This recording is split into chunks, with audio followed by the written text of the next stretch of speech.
May pagpapasalamat at iba yung pag-asa sa ating mga puso. Simulan po natin ang pagdiriwang sa ngalan ng Ama at ng Anak at ng Espiritu Santo. Amen. Ang pagpapala ng ating Panginoong Hesukristo, ang pag-ibig ng Diyos Ama at ang pakikipagkaisa ng Espiritu Santo naway sumain yung lahat.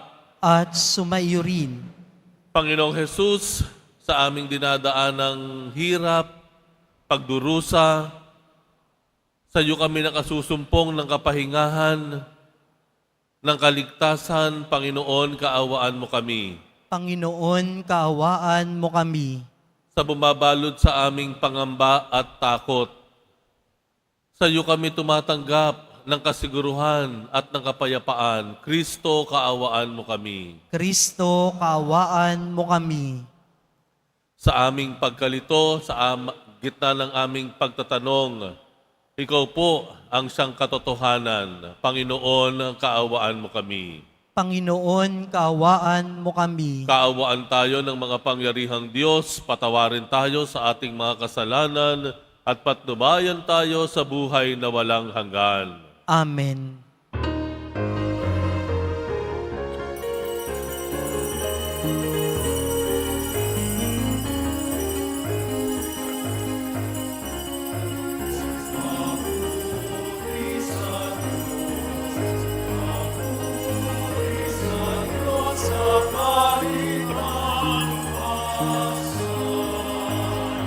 At sa luma'y kapayapaan, at sa luma'y kapayapaan, sa mga taong pinanunungan niya. Pinupuri ka namin, pinarangal ka namin, sinasamba ka namin, ipinauli ka namin. Pinasasalamatan ka namin, dahil sa dakilang aming kapurihan.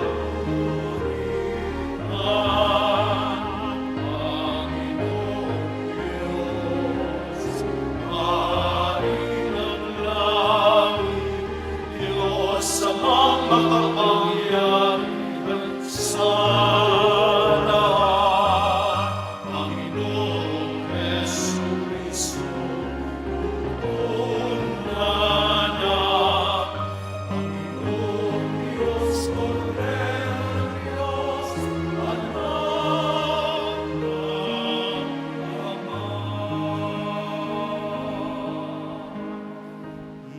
Ikaw na nag-alis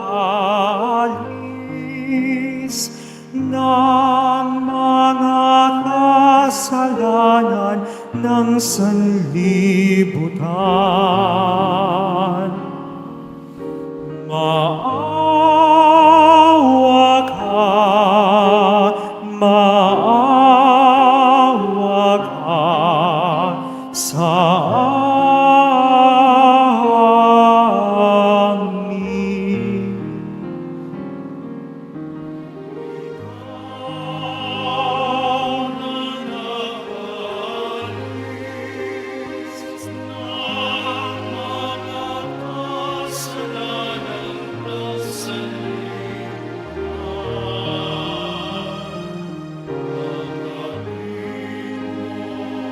Tanggapin mo ang aming kahilingan. Tanggapin mo ang aming kahilingan.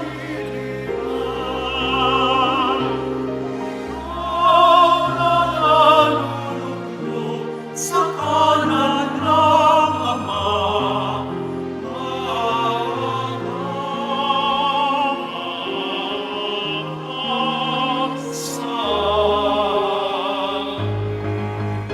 sapagkat ikaw na makapanal at nagkarasan-asan, ikaw lamang o Jesucristo, ang Panginoon, kasama ng Espiritu Santo sa pagkakilaan.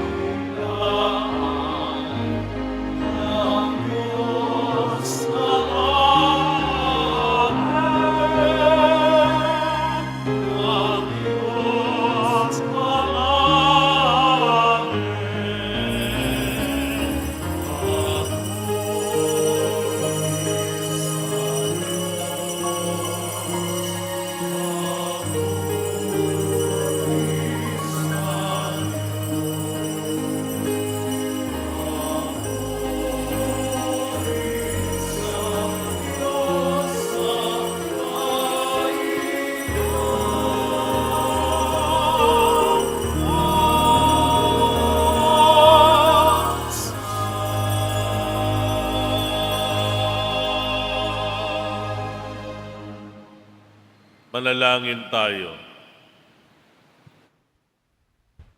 Ama naming makapangyarihan, lingid sa aming paningin ang mga inihanda mo para sa mga nagmamahal sa iyo. Padaluyin mo sa amin ang agos ng iyong pag-ibig upang sa pagmamahal namin sa iyo ng higit, makamtan namin ang iyong mga pangakong di malirip na hindi pa sumasagi sa isip namin o panaginip. Iniluluhog namin ito sa pamamagitan ni Hesukristo kasama ng Espiritu Santo magpasawalang hanggan. Amen. Magsiupo po muna ang lahat. Pagbasa mula sa aklat ni Propeta Jeremias. Noong mga araw na iyon, sinabi ng mga pinuno sa hari, "Kamahalan, dapat ipapatay si Jeremias." Sa kasasalita niya ay matatakot tuloy ang mga kawal, pati ang mga mamamayan. Hindi nakatutulong sa bayan ang taong iyan. Manapay ibig niyang mapahamak tayong lahat. Kaya't sinabi ni Haring Sedekias, "Kung gayon, gawin ninyo sa kanya ang ibig ninyo. Hindi ko kayo mapipigil." Dinakip nila si Jeremias at dinala sa may balon ni Prinsipe Malkiyas sa himpilan ng mga bantay. Matapos talian ng lubid, inihugos nila si Jeremias sa balon. Hindi tubig kundi burak ang laman ng balon, kaya lumubog siya sa putik. Pumunta roon si Ebed-Melech at sinabi sa hari, "Kamahalan, masama ang ginawa ng mga pinuno. Inihulog nila sa balon si Jeremias. Maaaring mamatay siya sa gutom pagkat wala ng pagkain sa lungsod." Iniutos ng hari na magsama si Ebed-Melech ng 3 lalaki at pagtulong-tulungan nilang iahon sa balon si Jeremias at baka mamatay. Ang salita ng Diyos. Salamat sa Diyos. Ang pagtulong mo sa amin, Panginoon, ngayoy gawin. Ang pagtulong mo sa amin, Panginoon, ngayoy gawin. Ako ay naghintay sa aking Panginoon at dininig niya ang aking pagtaghoy. Ang pagtulong mo sa amin, Panginoon, ngayoy gawin. Sa balong malalim na lubhang maputik, inihaon niya at tuoy inalis. Ligtas sa dinala sa malaking bato at naging panatag, taglay na buhay ko. Ang pagtulong mo sa amin, Panginoon, ngayoy gawin. Tinuruan niya ako pagkatapos ng bagong awiting pampuri sa Diyos. Ang bawat makasaksi ay matatakot at sa poong Diyos magtitiwalang lubos. Ang pagtulong mo sa amin, Panginoon, ngayoy gawin. Mahina man ako at wala ng lakas, ngunit sa isip mo'y di mo kinakatkat. O aking tagatulong, tagapagligtas, Panginoong Diyos, huwag ka nang magluwat. Ang pagtulong mo sa amin, Panginoon, ngayoy gawin.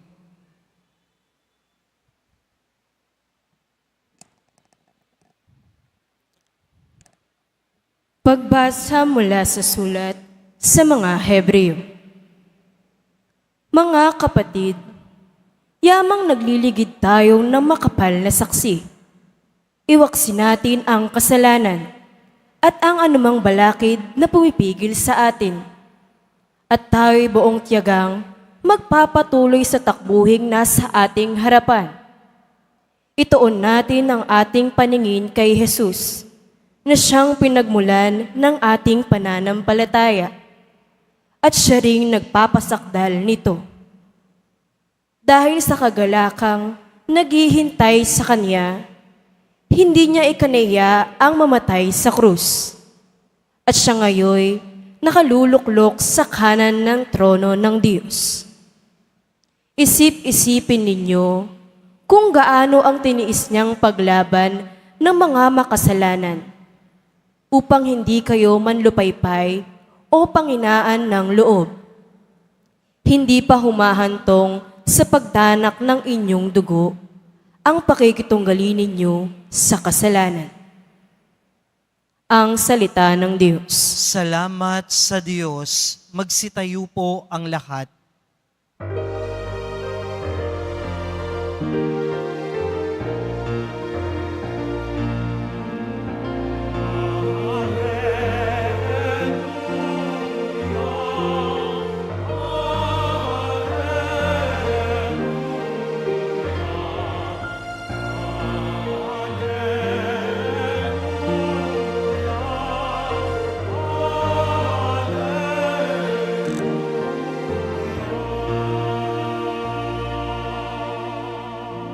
Ang tinig ko'y pakikinggan ng kabilang sa aking kawan. Ako'y kanilang susundan.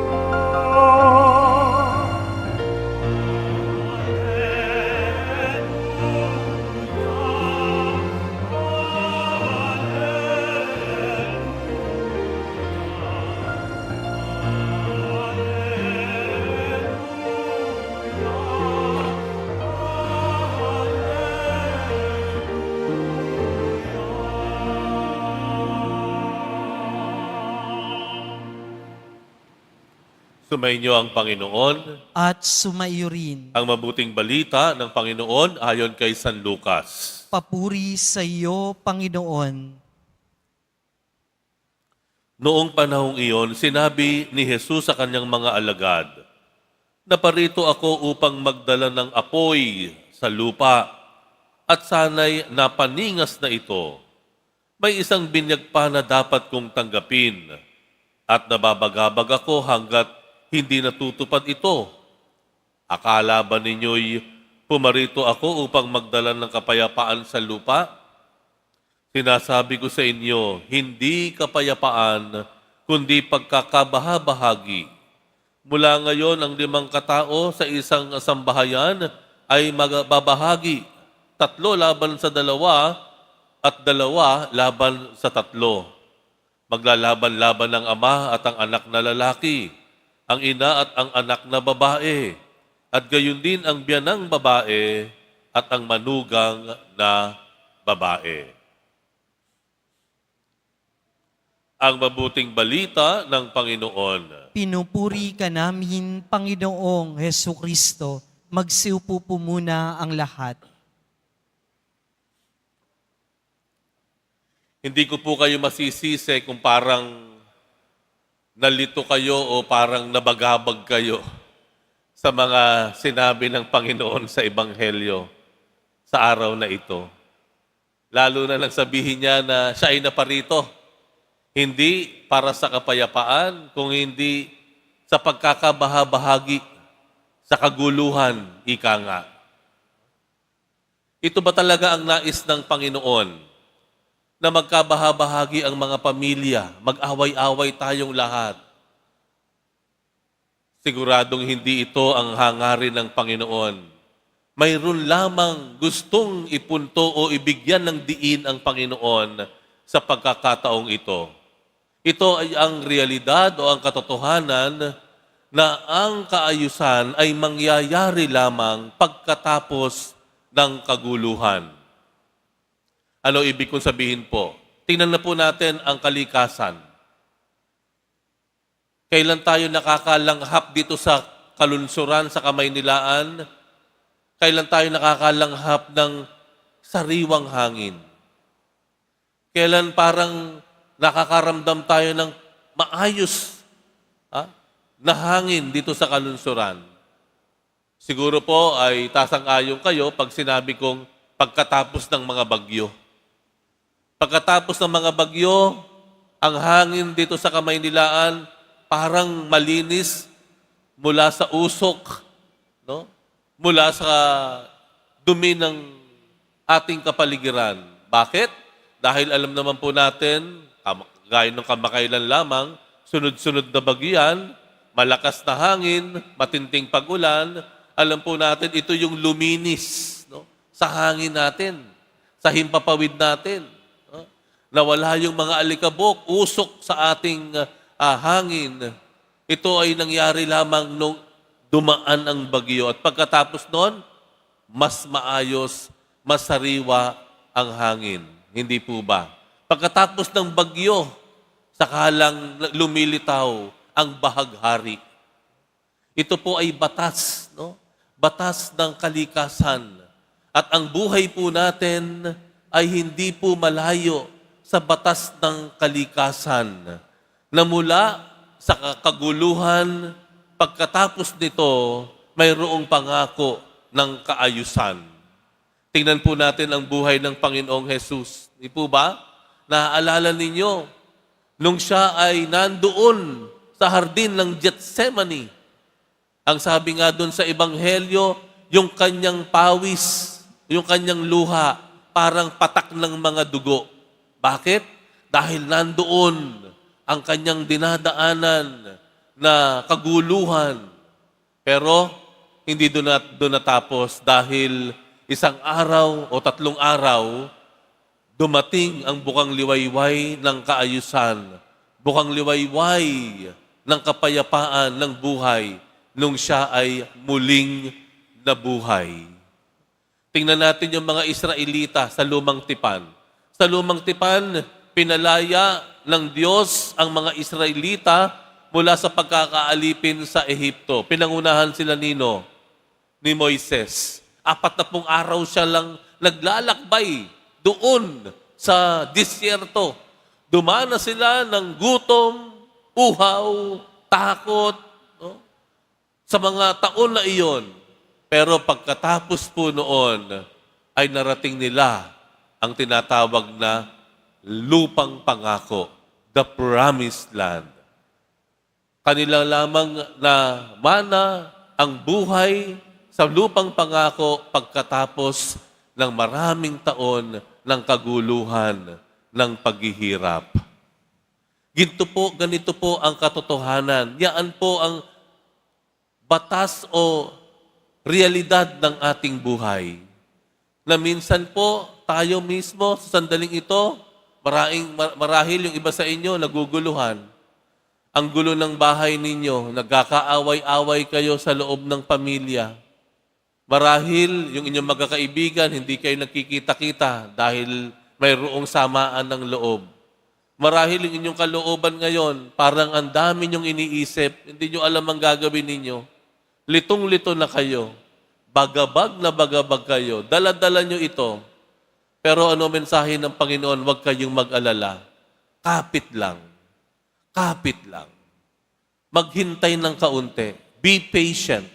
Dahil alam natin, pagkatapos ng mga sandali, panahon, ng kaguluhan, ng pagkalito, ng takot, ng paghihirap, naroroon ang pangako ng Diyos ng isang bagong simula, buhay na mas maayos, payapa, buhay na mayroong katuparan ang mga pangako ng Diyos. Kaya kapit lang tayo. Ganun talaga. Minsan tayo sumusuko tayo sa bansa natin.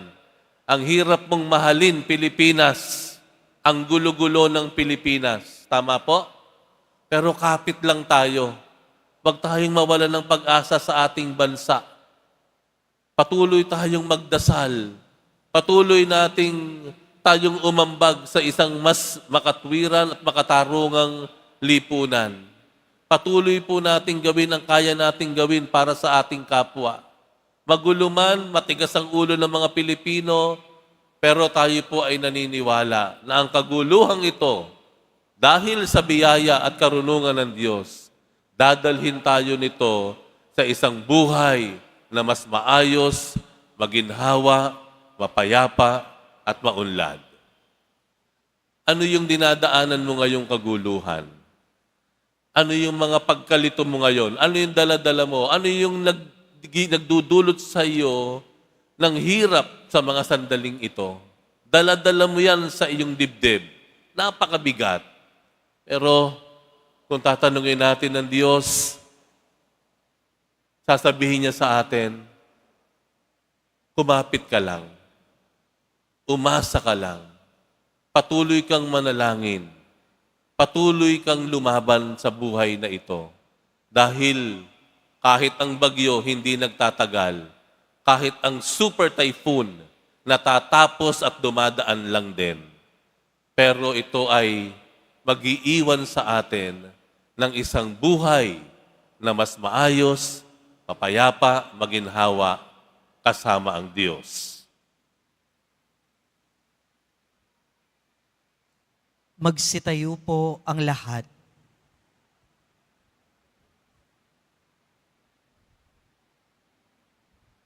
Sumasampalataya ako Sa Diyos, amang makapangyarihan sa lahat, na may gawa ng langit at lupa, sumasampalataya ako kay Jesucristo, iisang anak ng Diyos, Panginoon nating lahat. Nagkatawang tao siya lalang ng Espiritu Santo, ipinanganak ni Santa Mariang Birhen, pinagpakasakit ni Poncio Pilato, ipinako sa krus, namatay, inilibing, nanaog sa kinaroroonan ng mga yumao, nang may 3 araw na buhay na maguli, umakyat sa langit, naluluklok sa kanan ng Diyos amang makapangyarihan sa lahat. Doon magmumulang paririto at huhukom sa nangabubuhay at nangamatay na tao. Sumasampalataya naman ako sa Diyos Espiritu Santo, sa banal na simbahang katolika, sa kasamahan ng mga banal, sa kapatawaran ng mga kasalanan, sa pagkabuhay na muli ng nangamatay na tao, at sa buhay na walang hanggan. Amen. Ang iyong pag-ibig, Ama, na aming nararanasan sa pamamagitan ng iyong anak na si Jesus, ang siyang nagtutulak sa amin tungo sa mga radikal na pagpapasya at pagbabago sa aming buhay. Tulungan mo kaming lagi kang piliin sa lahat ng pagkakataon upang aming makamit ang kaganapan ng buhay. Buong pagtitiwala kaming dumadalangin, Ama, dinggin mo ang aming mga puso. Ama, dinggin mo ang aming mga puso. Sa diwa ng sinlalidad, maging tapat na daluyan nawa ang iyong biyaya, ang mga pinunong ng aming simbahan sa kanilang pakikinig sa mga pangangailangan ng iyong kawan. Manalangin tayo. Ama, dinggin mo ang aming mga puso. Maantig nawa ng iyong labis na pag-ibig, Ama, ang aming mga pinunong pambansa at lokal, at piliin nila ang kabutihang, pangkahalatan at pagkalinga sa kalikasan, saan man at kailanman. Manalangin tayo. Ama, dinggin mo ang aming mga puso.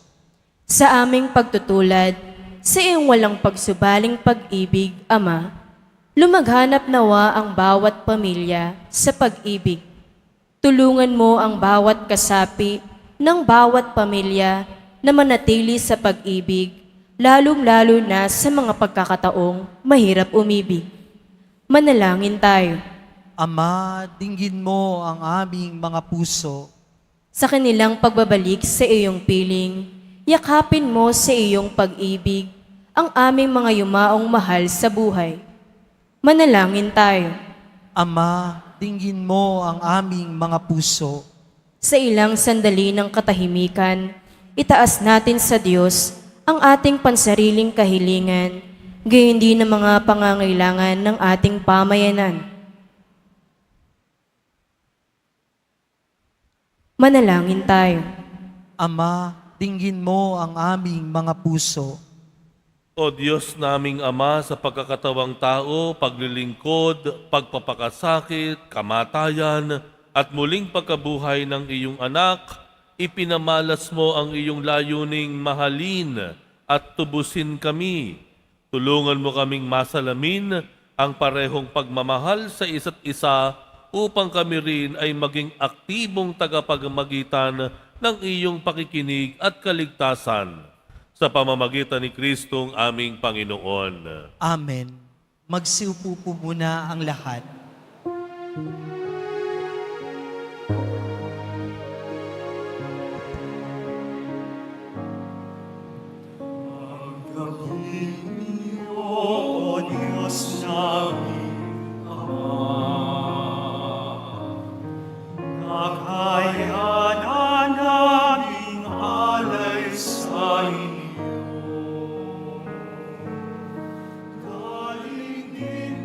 sa inyo mga biyaya na ito, pinapayatala mula sa aming ani. Inuon mga itong kaligaya. Mamarakaling mo sila inyong kami. Katawan at dugo ng inyong anak, minamahal namin Jesus. Minamahal namin Jesus. Magsitayo po ang lahat. Manalangin kayo mga kapatid upang ang paghahain natin ay kalugdan ng Diyos amang makapangyarihan. Tanggapin nawa ng Panginoon itong paghahain sa iyong mga kamay, sa kapurihan niya at karangalan, sa ating kapakinabangan at sa buong sambayanan niyang banal. Ama naming lumikha, tanggapin mo ang mga alay upang maganap ang pagpapalitan ng iyong kaloob at ng aming handog sa aming paghahain na iyon na ring ibinigay para kami maging marapat na iyong paunlakan. Sa pamamagitan ni Hesukristo, kasama ng Espiritu Santo, magpasawalang hanggan. Amen. Sumainyo ang Panginoon. At sumayo rin, Itaas sa Diyos ang inyong puso at diwa. itinaas na namin sa Panginoon. Pasalamatan natin ang Panginoong ating Diyos. Marapat na siya ay pasalamatan. Ama naming makapangyarihan, tunay ngang marapat na ikaw ay aming pasalamatan sa pamamagitan ni Hesukristo na aming Panginoon. Siya ay naging kapwa naming maaasahan upang may mangunang umako sa pananagutan dahil hangad mong magbago ang kinamihas ng pagkakanya-kanya ng sangkatauhan. Bunga ng pagtitiis, siya ay nanaig at ang kamatayan ay kanyang nalupig. Kaya't siya ang aming daan para aming masapit ang iyong tapat at maaasahang pag-ibig. Kaya kaisa ng mga anghel na nagsisiawit ng papuri sa iyo nang walang humpay sa kalangitan, kami nagbubunyi sa iyong kadakilaan. Santo, Santo, Santo, Panginoong Diyos ng mga napupuno ang langit at lupa ng kadakilan mo. Hosana sa kaitaasan, pinagpalang na paririto sa ngalan ng Panginoon. Hosana sa kaitaasan.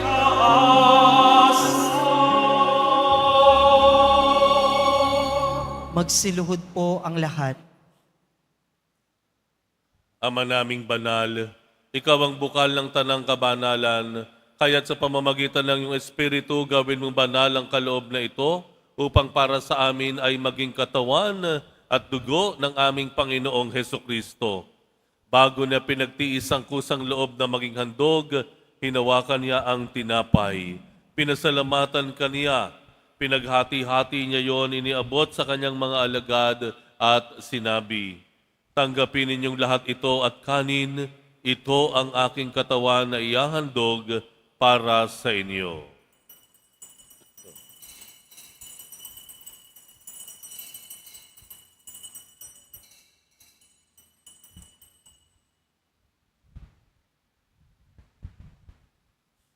Gayon din naman nung matapos ang hapunan, hinawakan niya ang kalis. Muli kaniyang pinasalamatan, iniabot niya ang kalis sa kanyang mga alagad at sinabi, "Tanggapin ninyong lahat ito at inumin. Ito ang kalis ng aking dugo ng bago at walang hanggang tipan. Ang aking dugo na ibubuhos para sa inyo at para sa lahat sa ikapagpapatawad ng mga kasalanan. Gawin ninyo ito sa pag-alala sa akin.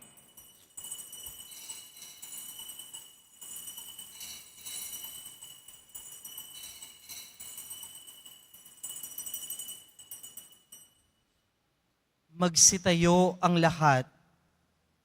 Ipagbunyi natin ang misteryo ng pananampalataya. Si Kristo'y namatay, si Kristo'y nabuhay, si Kristo'y babalik sa wakas ng panahon.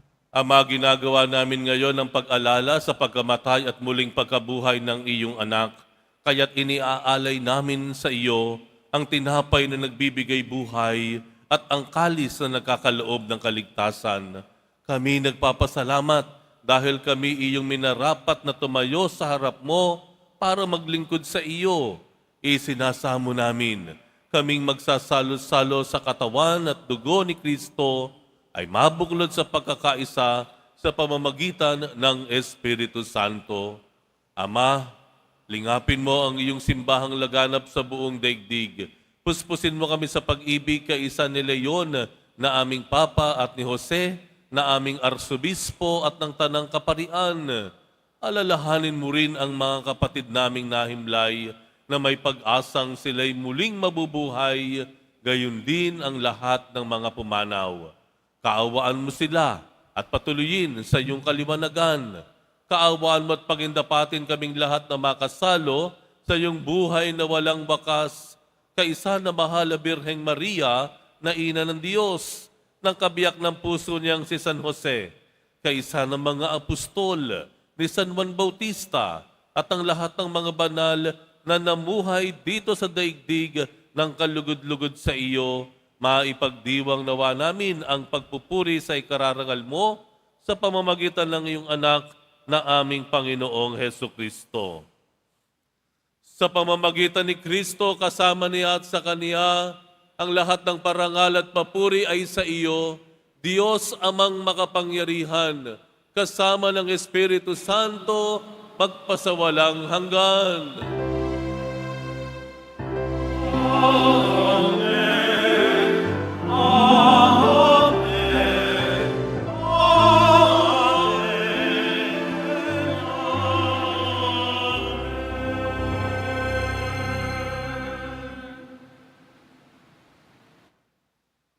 Maging sino pa man tayo, ano pa man ang ating nakaraan o kalagayan sa kasalukuyan, tayo pa rin po ay inaaruga, kinakalinga at inaangkin ng Diyos bilang kanyang mga anak, kung kaya't bilang magkakapatid, tumawag tayo sa isang nagmamahal na Ama sa langit.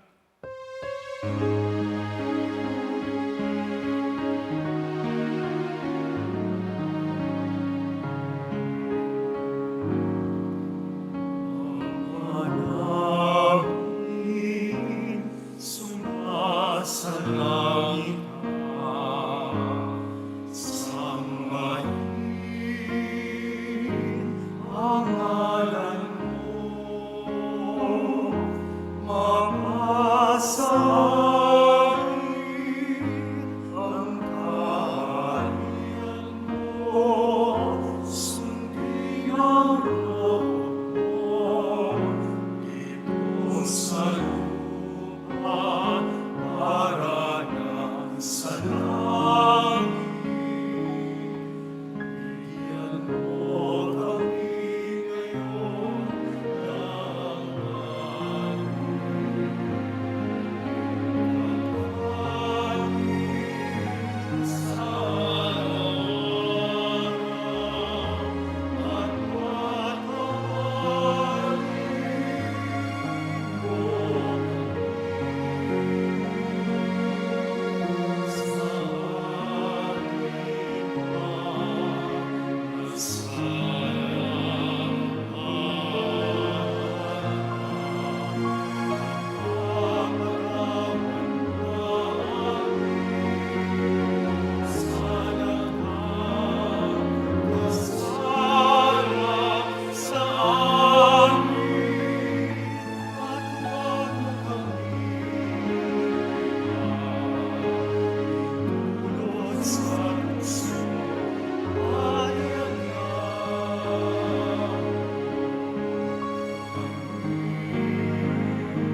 Hinihiling namin kami iadya sa lahat ng masama, pagkalooban ng kapayapaan araw-araw, iligtas sa kasalanan at ilayo sa lahat ng kapahamakan, samantalang aming pinananabikan ang dakilang araw ng pagpapahayag ng tagapagligtas naming si Hesu Kristo. Sapagkat iyo ang kaharian at ang kapangyarihan at ang kapurihan, magpakailanman. Amen. Panginoong Hesu Kristo, sinabi mo sa iyong mga apostol, kapayapaan ang iniiwan ko sa inyo.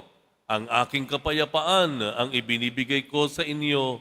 Tunghayan mo ang aming pananampalataya at huwag ang aming pagkakasala. Pagkalooban mo kami ng kapayapaan at pagkakaisa, ayon sa iyong kalooban, kasama ng Espiritu Santo, magpasawalang hanggan. Amen. Ang kapayapaan ng Panginoon ay laging sumainyo. At sumayo rin. Tayo po'y magbigayan ng kapayapaan sa isa't isa.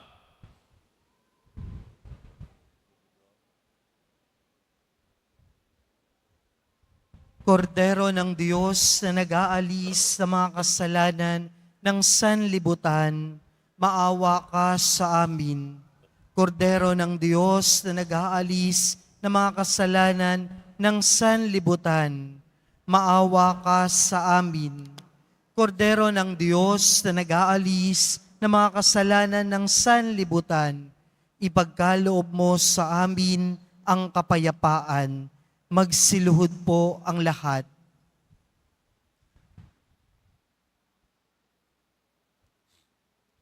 Ito ang kordero ng Diyos, ito ang nag-aalis ng kasalanan ng sanlibutan, mapalad ang mga inaanyayahan sa kanyang piging. Panginoon, hindi ako karapat-dapat na magpatuloy sa iyo, ngunit sa isang salita mo lamang ay gagaling na ako.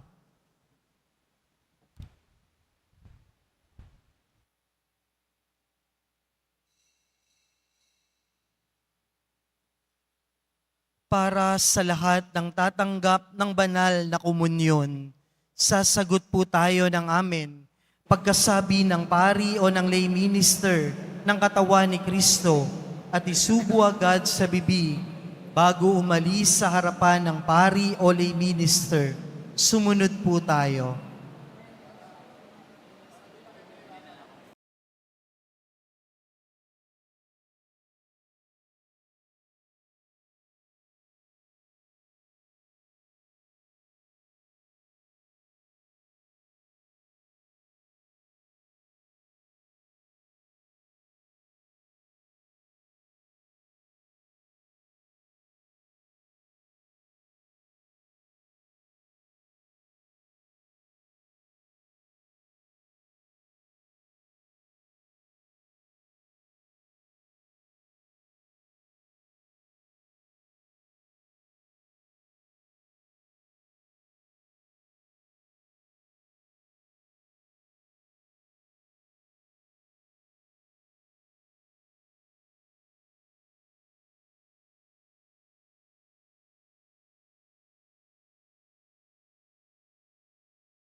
Magsitayo po ang lahat.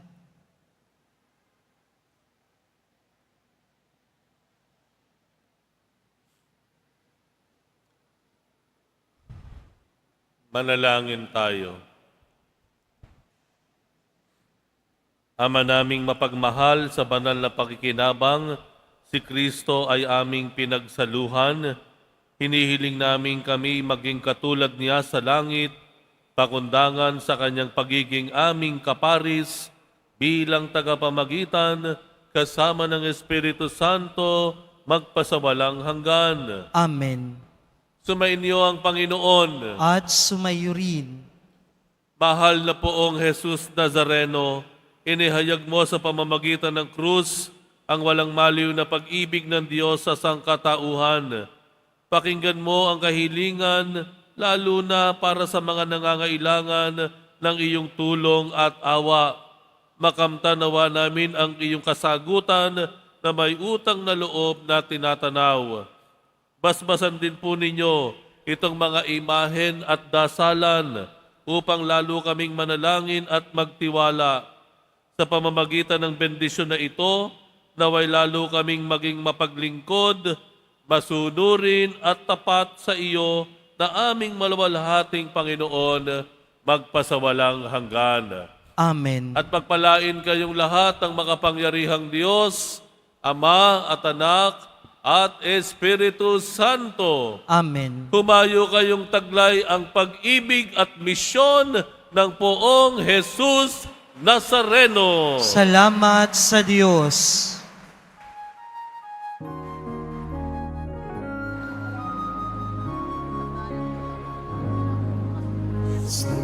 Padre Jesus Nazareno, sinasamba ka namin,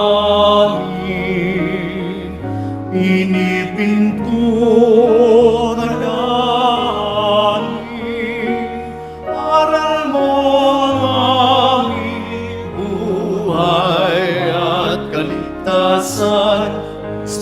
Padre Jesus Nazareno, iligtas mo kami sa kasalanan. Ang krus hinamatayan ay sagisag ng aming kaligtasan. Nuestro Padre Jesus Nazareno, dinarangal ka namin. Nuestro Padre Jesus Nazareno, niluluwalhati ka namin.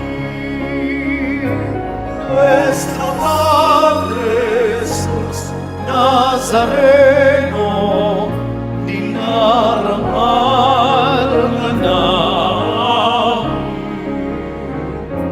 Nuestro Padre Jesus Nazareno,